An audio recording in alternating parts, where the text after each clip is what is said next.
मतलब एक एम्प्लॉई है, उसकी बेटी की शादी है, तो बेटी की शादी पे हमें पंजाब गवर्नमेंट 5 रुपये में 31,000 का शगन डालती है। That is called Shagun scheme, और फिक्स अमाउंट है 5 रुपीज़ पर मंथ पर एम्प्लॉय। मिस्टर आशीष बांसल कौन है? सर ये एक वो लेबर लॉ एडवाइज़र है जो हमेशा हर एम्प्लॉयर के लिए तैयार खड़ा है कि जहाँ पर भी वो फंस जाए वहाँ पर हम उसकी हेल्प करने के लिए लेबर लॉ के रिगार्डिंग 24 घंटे एक सिर्फ फ़ोन कॉल की दूरी पे खड़े।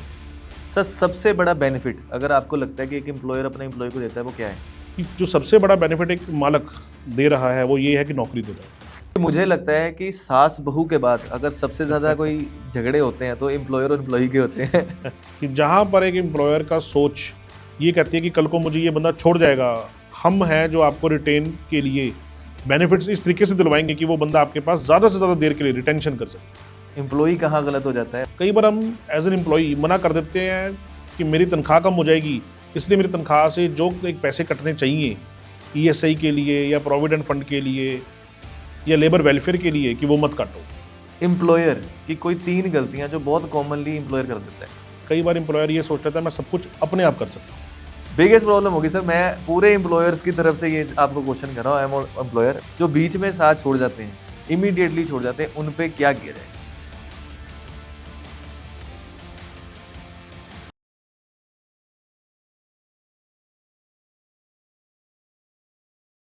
अगर आप एक एम्प्लॉई हैं तो आपके लिए आज का पॉडकास्ट बहुत शानदार होने वाला है। अगर आप एक एम्प्लॉयर हैं, एक बिजनेस ओनर हैं, तो भी आपके लिए ये पॉडकास्ट देखना बहुत ज़्यादा ज़रूरी है, क्योंकि आज ये पॉडकास्ट देखने के बाद अगर आप एम्प्लॉई हैं तो अपने एम्प्लॉयर के लिए आपकी इज्जत और भी बढ़ जाएगी, और अगर आप एम्प्लॉयर हैं तो आप अपने एम्प्लॉय की और भी रिस्पेक्ट करने लग जाएंगे, क्योंकि आज हम कोशिश करेंगे इस रिलेशनशिप को और स्ट्रॉन्ग बनाने की।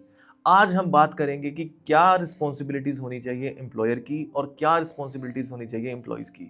हम बात करेंगे कौन सी कॉमन मिस्टेक्स एक एम्प्लॉयर करता है और एम्प्लॉई करता है। सो आज सारी प्रॉब्लम्स, अगर आप अपने बिजनेस में ह्यूमन रिसोर्स को लेके, स्टाफ को लेके कोई भी प्रॉब्लम फेस कर रहे हैं, तो आज के पॉडकास्ट में वो सॉल्व हो सकती है। सिर्फ 5 रुपए लगते हैं एक दिन एक एम्प्लॉयर की सैलरी से, और आपको लाखों के बेनिफिट मिल सकते हैं। सो ये सारी इंफॉर्मेशन शेयर करने के लिए आज हमारे साथ है mister Ashish Bansal from Bansal's associate. So आइए स्टार्ट करते हैं आज का पॉडकास्ट और वेलकम करते हैं पूरी गर्मजोशी के साथ मिस्टर आशीष बांसल जी का।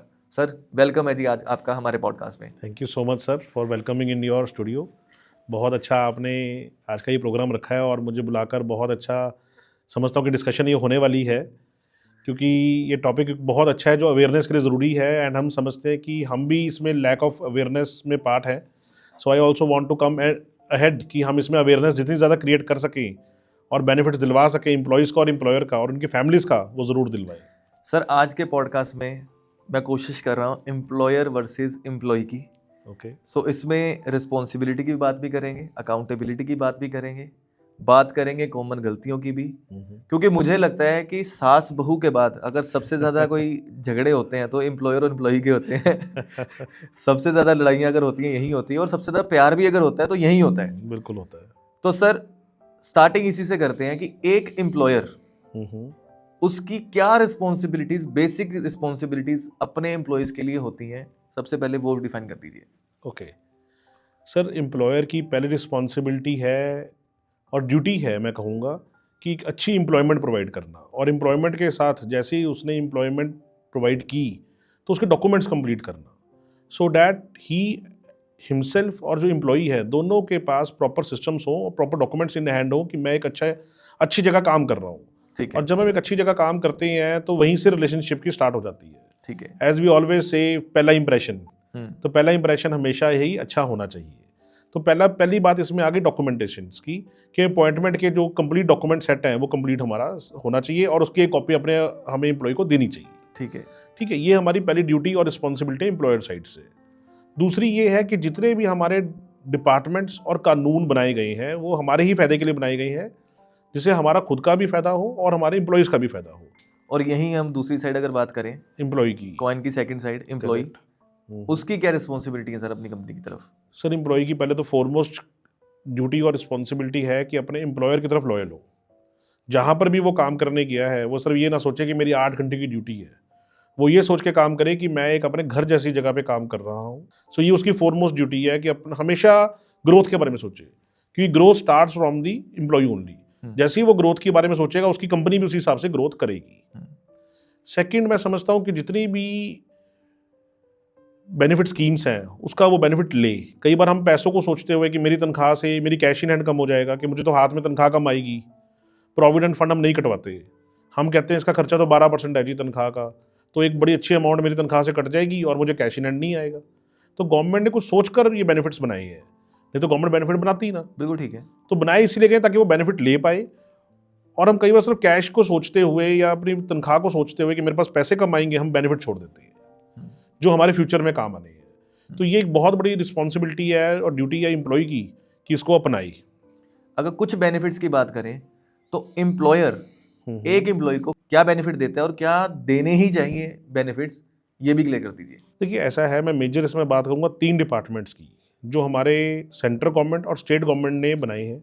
सेंट्रल गवर्नमेंट ने बनाया है ESI डिपार्टमेंट, जिसको हम एम्प्लॉय स्टेट इंश्योरेंस कॉर्पोरेशन कहते हैं। ठीक है। इसका मेजर जो फोरमोस्ट काम है वो है मेडिकल रिलेटेड। ठीक है। कि सिर्फ 82 रुपये, 82 रुपीज़, क्योंकि हमारी पंजाब की minimum wages is 10,900 rupees per month. ठीक है। सो उसका 0.75% is equal to 82 rupees approximate employee की तनख्वाह से कटता है। That's all. इससे ज़्यादा कोई, और इसमें कोई हिडन चार्जेस नहीं है। एक परसेंटेज है कि इस सैलरी का इतना परसेंटेज जमा करवा दो डिपार्टमेंट को एम्प्लॉय की सैलरी में से, और एम्प्लॉय को सारे बेनिफिट दे दो, इंक्लूसिव फैमिली। उसमें चाहे उसका कोई भी ट्रीटमेंट हो, आप अगर मेरे से सवाल करें ये ट्रीटमेंट कवर है, ये नहीं है, ऐसा नहीं है। देयर इज नो कंडीशन, हर तरह का ट्रीटमेंट कवर है और फर्स्ट डे से कवर है। OPD भी फ्री है। ये आप कह रहे हैं कि गवर्नमेंट ऑफ इंडिया देती है ESI का बेनिफिट। सेंट्रल गवर्नमेंट हमारी जो है ESI डिपार्टमेंट सेंट्रल गवर्नमेंट का डिपार्टमेंट है, और जितनी हॉस्पिटल्स या डिस्पेंसरीज हैं they are run by state government. So this is a collaboration, this is a corporation of अपना सेंट्रल एंड स्टेट गवर्नमेंट। ये हो गया पहला बेनिफिट ESI का। ESI का। और सेकंड, कुछ सेकेंडरी बेनिफिट्स है कि अब अगर मुझे चोट लगी, मेरा इलाज हो गया, मेडिसिन मिल गई, प्रॉब्लम आती है जब मुझे बेड रेस्ट करना है, क्योंकि मेरी अर्निंग थी मेरी, वो मेरी ख़त्म हो गई। तो गवर्नमेंट कहती है डोंट वरी एट ऑल, हम आपको बेनिफिट देंगे कि जितनी देर के लिए आप बेड रेस्ट कर रहे हो आपका सैलरी भी हम आपको देंगे। अच्छा, सैलरी भी मतलब गवर्नमेंट देती है? सैलरी भी गवर्नमेंट देगी। ESI जो डिपार्टमेंट है वो सैलरी पे करेगा for the bed rest. So employer के लिए भी ये बहुत बड़ा बेनिफिट है कि एम्प्लॉयर के ऊपर से हरासमेंट एंड जो लाइबिलिटी है वो कम हो गई है। सर सबसे बड़ा बेनिफिट अगर आपको लगता है कि एक एम्प्लॉयर अपने एम्प्लॉय को देता है वो क्या है? सर सबसे बड़ा बेनिफिट अगर मैं कहूँगा तो वो है लेबर वेलफेयर डिपार्टमेंट, क्योंकि लेबर वेलफेयर डिपार्टमेंट एक ऐसा डिपार्टमेंट है जो सिर्फ 5 रुपये लेता है। 5 रुपये से ज़्यादा वो कभी चार्ज ही नहीं करता, और फिक्स अमाउंट है 5 रुपीज़ पर मंथ पर एम्प्लॉय। सर जब आप लेबर की बात कर रहे हैं, is it related to industrial labour कि any employ? Sir it is related to any employ.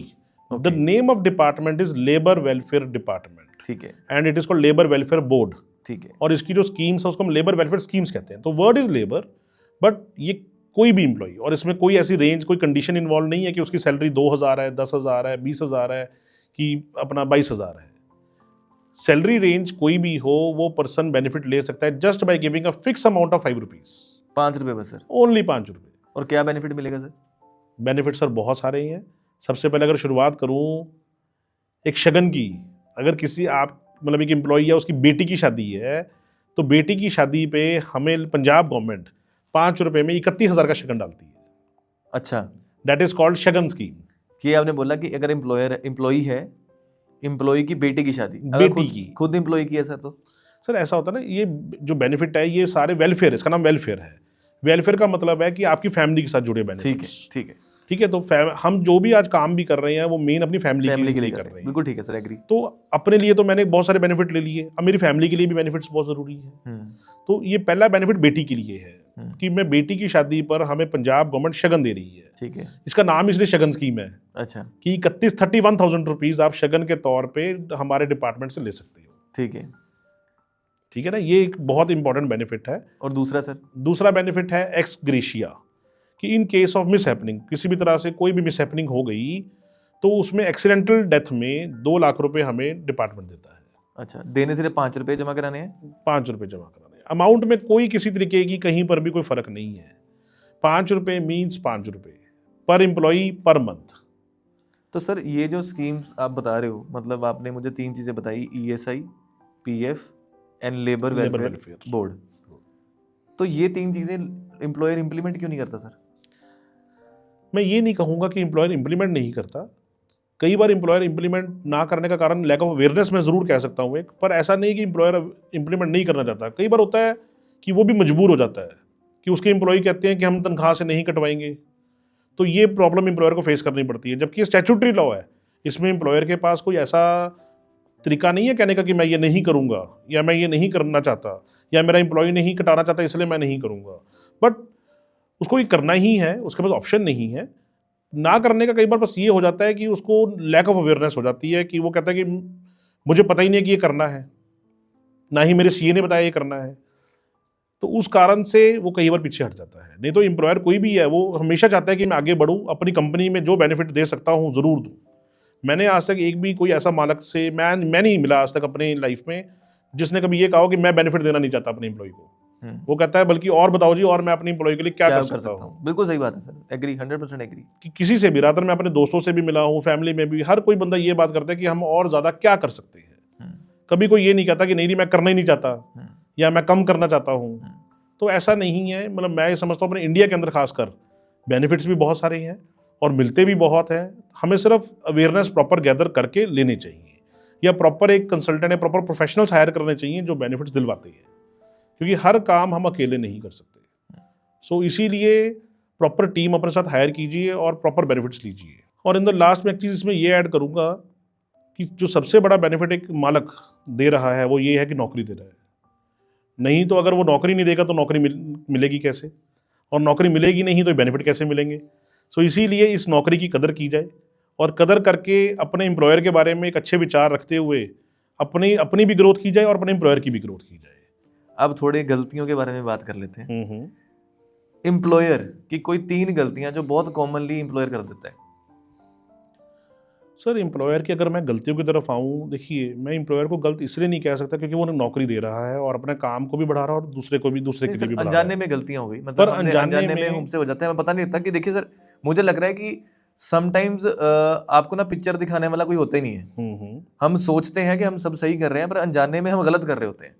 तो अनजाने में की गई गलतियां आपके अकॉर्डिंगली कौन सी हैं, जो गलती से गलती हो गई वो वाली चीज एम्प्लॉयर कौन सी कर देता है? अगर मैं अनजाने की बात करूं तो इसमें मैं पहले ये कह सकता हूं कि कई बार एम्प्लॉयर ये सोच लेता है मैं सब कुछ अपने आप कर सकता हूं, जबकि उसको एक प्रॉपर एचआर की टीम बनानी चाहिए और एचआर की टीम के साथ मिलकर अपनी जो भी फर्म उसकी किसी भी तरह का वो काम कर रहा है उसकी ग्रोथ करनी चाहिए। तो ये मैं कहूँगा कि उसकी एक अनजाने में गलती हो सकती है कि कई बार हम ये सोचते हैं कि सब कुछ मैं अपने आप करूँ, जबकि वो एक मालिक का काम नहीं है। मालिक का काम है अपने आप को ग्रोथ करना और ग्रोथ के लिए टीम को हायर करना। और सेकंड ये कहूँगा कि कई बार वो निगलेक्ट कर देता है, चाहे अवेयरनेस हो या ना हो, कई बार निगलेक्ट कर देता है कि ये काम मेरे लिए या ये कानून मेरे लिए आज मानना ज़रूरी नहीं है, जिस दिन ज़रूरी होगा उस दिन मानूंगा। तो ये अनजाने में गलती हो सकती है, कोई जानबूझ के तो कोई भी बेनिफिट मना नहीं करता, जैसे मैंने अपना पहले कहा। और अगर एक और गलती मैं गिनाऊँ एम्प्लॉयर की साइड से तो कई बार वो ये हो जाती है कि कई बार हम मिसकम्युनिकेशन में आ जाते हैं। हम अपने एम्प्लॉय से फीडबैक नहीं लेते या उनकी प्रॉपर ट्रेनिंग्स नहीं करते, क्योंकि ट्रेनिंग्स आर वेरी इंपॉर्टेंट।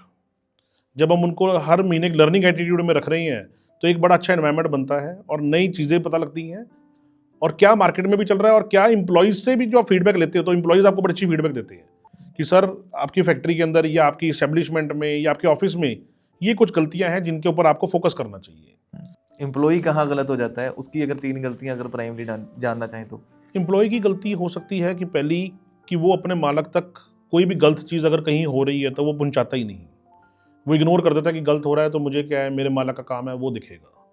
जबकि ये उसकी प्राइमरी रिस्पॉन्सिबिलिटी है कि वो गलती को पहुंचाए तो सही कि ये मुझे कुछ गलत होता दिख रहा है, इसके ऊपर आप एक बार चेक कीजिए और अगर ये गलत है तो उसको सुधारिए, ताकि उससे उसके लिए भी ग्रोथ हो और उसके मालिक के लिए भी ग्रोथ हो।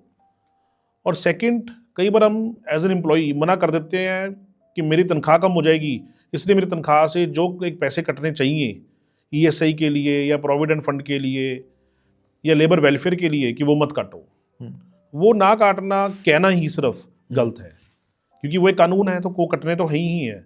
पर कई बार हम उस गलती को अनजाने में कर देते हैं कि नहीं जी नहीं मैंने नहीं कटवाने, और उससे हम शॉर्ट टर्म के लिए तो सोच लेते हैं कि मुझे क्या फ़र्क पड़ता है, बट फ़र्क पड़ता है क्योंकि ये बेनिफिट उसके लिए ही बनाई गई है सबसे पहले। तो ये एक गलती कई बार एम्प्लॉई कर जाता है और थर्ड जो गलती है वो सेम वही आ गई मिसकम्युनिकेशंस, कि हम चाहते हैं कि वो भी अपनी सारी की सारी कम्युनिकेशंस जो हैं प्रॉपर अपने मालक के साथ और अपने सीनियर्स के साथ करे, और अकाउंटेबिलिटी समझे कि मेरी रिस्पॉन्सिबिलिटी है इस कंपनी के अंदर, कि अगर ये नहीं कि मैं सिर्फ सुबह उठ के आ गया शाम को घर चला गया, कि वो एक अकाउंटेबिलिटी समझे, रिस्पॉन्सिबिलिटी समझे कि मेरी भी इस फर्म के मगर एक रिस्पॉन्सिबिलिटी है। सर ये तो गलतियों की बात हो गई। अगर बात एक्शंस की जाए, एक्शंस मतलब मैंने बोला कि एम्प्लॉय ने गलती करी, हमने प्यार से समझाया, नहीं माना। एम्प्लॉयर से गलती हुई, एम्प्लॉय ने एम्प्लॉयर को बताया, नहीं माना। अब एक्शंस पे आ जाते हैं सर।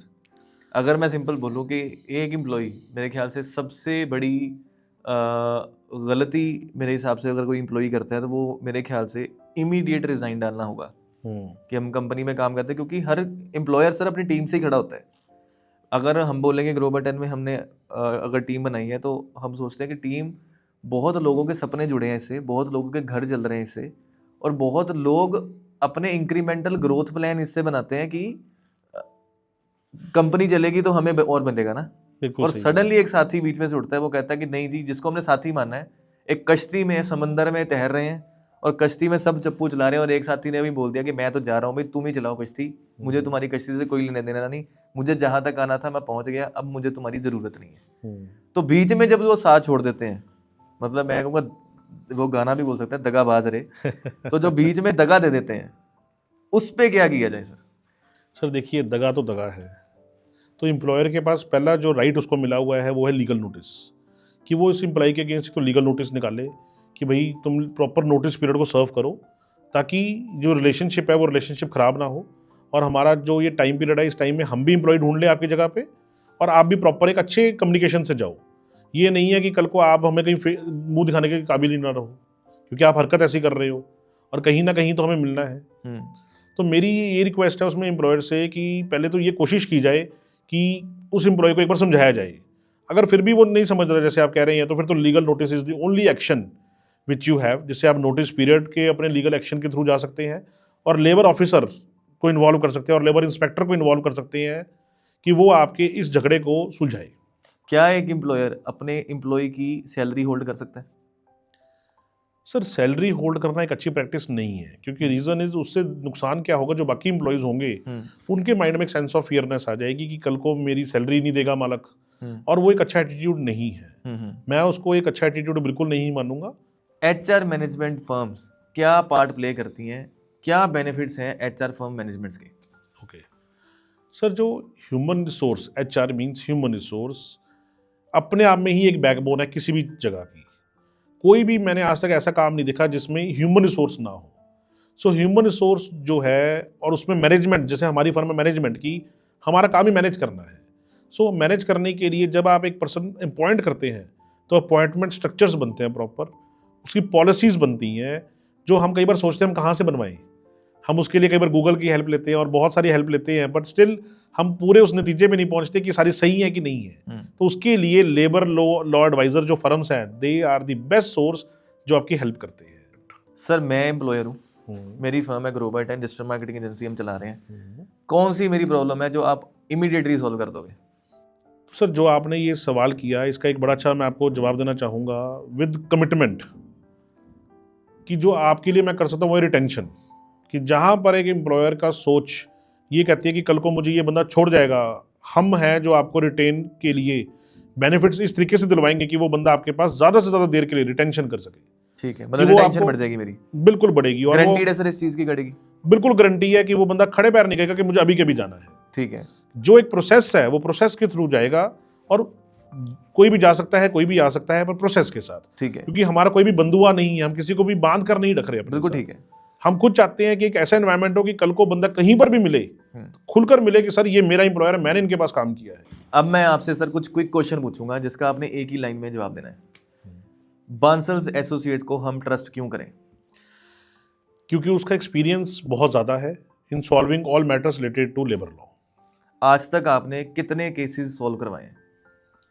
सर गिनती मेरे पास कोई नहीं है, पर हर महीने और हर साल हम भी ग्रोथ ही कर रहे हैं, और जितने ज़्यादा केसेस आ रहे हैं सारे के सारे सॉल्व ही हुए हैं। मिस्टर आशीष बांसल कौन है? सर ये एक वो लेबर लॉ एडवाइज़र है जो हमेशा हर एम्प्लॉयर के लिए तैयार खड़ा है कि जहाँ पर भी वो फंस जाए वहाँ पर हम उसकी हेल्प करने के लिए लेबर लॉ के रिगार्डिंग 24 घंटे एक सिर्फ फ़ोन कॉल की दूरी पे खड़े हैं। आपको जो रीच करता है, चाहे वो एम्प्लॉयर हो चाहे एम्प्लॉय हो, आप किसका साथ देते हैं? Sir as a management consultant and labour law adviser हम हमेशा मैनेजमेंट के साथ हैं। सो हम हमेशा कोशिश करते हैं कि मैनेजमेंट को हर तरह के दुख से बाहर निकाला जाए जो भी लेबर लॉ के रिगार्डिंग उसको हो रही है। मैं एक प्रॉब्लम में फंस गया हूँ, मैं एम्प्लॉयर हूँ, एक प्रॉब्लम में हूँ, क्या गारंटी है कि आप उसको सॉल्व करवा दोगे? सर गारंटी ये है कि मेरा जो एक्सपीरियंस है वो इसी चीज़ से आया है कि मैंने आज तक प्रॉब्लम से सॉल्व करवाई हैं और इसी से मेरा नाम है। Thank you so much sir, thank you so much, आपने इतने सारा हमारे लिए वक्त निकाला और इतनी सारी बातें हमारे साथ करी और इतनी सारी नॉलेजेबल शेयर करी। And thank you so much sir, आप बहुत ही बढ़िया काम कर रहे हैं। And I think HR management consultancies की बहुत ज़्यादा रिक्वायरमेंट है, बहुत ही ज़्यादा रिक्वायरमेंट है, क्योंकि समटाइम्स एक चीज़ ना हम सोचते हैं कि यार मैं इसके बारे में बुरा नहीं सोचता। आपने बहुत सही बात बोली सर, मैं एम्प्लॉयज़ की तरफ से बोलूँगा कि मुझे नहीं लगता मेरा कोई भी एम्प्लॉय मेरे बारे में बुरा सोचता होगा। सिमिलरली एक एम्प्लॉयर एम्प्लॉयज़ के बारे में बिल्कुल बुरा नहीं सोचता। वक्त और हालात ऐसे बन जाते हैं या मिसकम्युनिकेशन या सर्कमस्टांसिस ऐसे बन जाते हैं कि उनको लगता है कि हम कंपनी गलत एक्शन ले रही है, लेकिन हमें भी नहीं पता, उन्हें भी नहीं पता। सो उनको क्लियर आप जैसी एजेंसीज ही कर सकती हैं, आप जैसी कंसल्टेंसीज ही कर सकती हैं। सो मैं आपको सजेस्ट करूंगा सर, ऐसे और अवेयरनेसेस के लिए बहुत सारे कैंप्स लगाइए ताकि सब लोगों तक अवेयरनेस रहे। आप तो लगा ही रहे हैं, जो बाकी भी लोग काम कर रहे हैं सेम इंडस्ट्री में है, मैं रिक्वेस्ट करता हूँ आप सबको कि प्लीज़ अवेयरनेस क्रिएट कीजिए। आप खुल के आगे आइए। आपने 6 फर्म्स बताई हैं सर, मैं एक ही जानता हूँ, बांसल एसोसिएट्स। सो जो बाकी भी हैं खुल के आगे आएँ और शेयर करें, नॉलेज दें, आप फ़ायदा करवाएंगे। बहुत सारे लोग बहुत स्ट्रेस रहते हैं, एक एम्प्लॉई के लिए उसकी जॉब बहुत मैटर करती है और एक एम्प्लॉयर के लिए एम्प्लॉई बहुत मैटर करता है। तो एक अच्छी इन्फॉर्मेशन अगर आप शेयर करोगे तो वो बेनिफिट होगा ही होगा, दोनों का बेनिफिट है, इसमें नुकसान किसी का नहीं। So thank you so much sir. So ये थे mister Ashish Bansal from Bansal's associate, जिन्होंने बहुत बारीकी से बताया कि क्या क्या चीज़ें करनी है एम्प्लॉय को और क्या क्या चीज़ करनी है एम्प्लॉयर को। मैं उम्मीद करता हूँ इस वीडियो के थ्रू, इस पॉडकास्ट के थ्रू आपकी रिलेशनशिप अपने एम्प्लॉयर के लिए बहुत बेटर होगी। सो आज के लिए दीजिए आज्ञा, फिर मिलेंगे अगले पॉडकास्ट में किसी नए गेस्ट के साथ। तब तक के लिए थैंक यू सो मच।